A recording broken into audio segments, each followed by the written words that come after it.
হে everybody, কিভাবে আমরা playlist create করব আমাদের ইউটিউব চ্যানেলের জন্য। এবং প্লেলিস্ট ইউটিউব চ্যানেলের জন্য খুবই বেটার একটা জিনিস, যেটা হচ্ছে আপনার প্রত্যেকটা ক্যাটাগরির ভিডিও প্রত্যেকটা প্লেলিস্টে রাখলে আপনাদের ইউজার অ্যান্ড হচ্ছে আপনি নিজেও খুব সুন্দরভাবে সেগুলো গুছানোভাবে দেখতে পাবেন। তো কিভাবে প্লেলিস্ট ক্রিয়েট করা যায় সে তা দেখবো আজকে আমরা এই ভিডিওতে। চলেন শুরু করা যাক।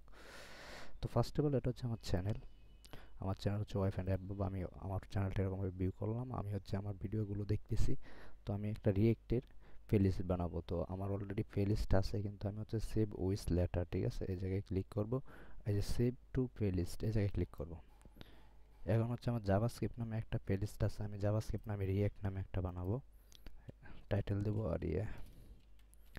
React JS.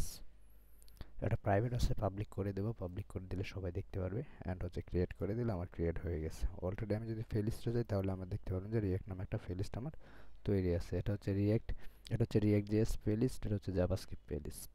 তো দেখতে পাচ্ছেন খুব ইজিলি আমি কীভাবে প্লেলিস্ট তৈরি করতে পারছি।